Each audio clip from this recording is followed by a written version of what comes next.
Nandwa Sossi and Emmanuel Sossi, commonly referred to as the Sossi siblings, believe that soon there will be a football powerhouse in the country. The brothers currently play for Kakamega Homeboyz and are eager to play for the national team.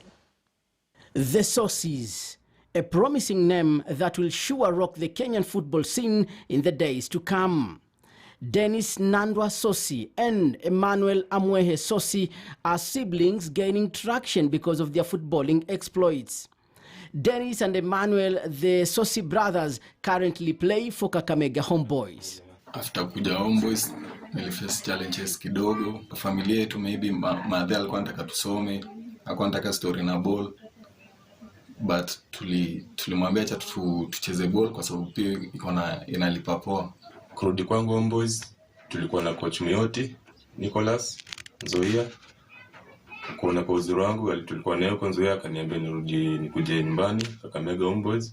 Dennis, the elder brother, who is 25 years old, was influential as he helped a critical role that saw his side Kakamega Homeboyz finish in position 2 in the just concluded season. Tulimaliza kama number 2. This season inaanza, tunaweza chukua taji kwa uwezo wake, Mungu akikubali.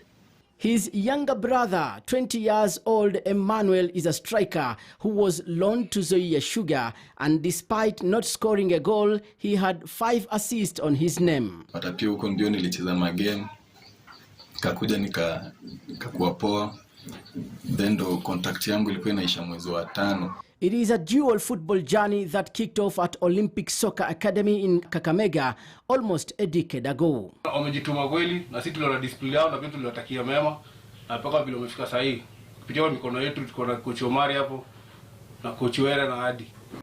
For now, the Sossis have the same ambition, focusing on their future, helping each other in achieving their goals and making their parent even prouder. Lengo langu kuu ni kucheza under 20 na senior team.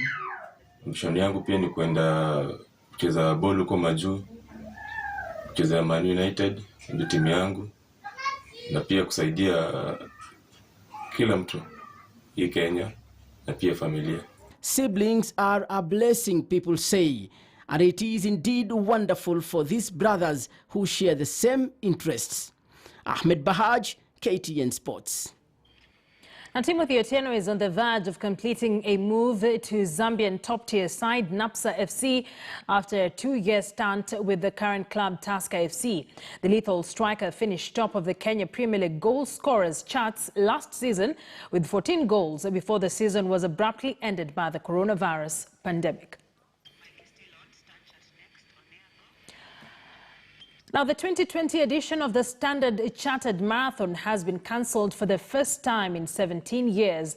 The event, initially set for 25th of October, succumbed to the uncertainty of the coronavirus pandemic. The marathon is famed for attracting a large number of participants with efforts geared towards improving livelihoods. This was not an easy decision. The marathon has been held consistently for the last 17 years in October, and has become a very successful fundraiser for our community initiatives, but also a key item on the Kenya sports calendar. However, as we took this decision, we were guided by a few things. One, it was very clear to us, even as we spoke to Athletics Kenya and to the Ministry of Health and the Ministry of Sports, that we could not hold the event in its traditional form because of the COVID-19 preventative measures.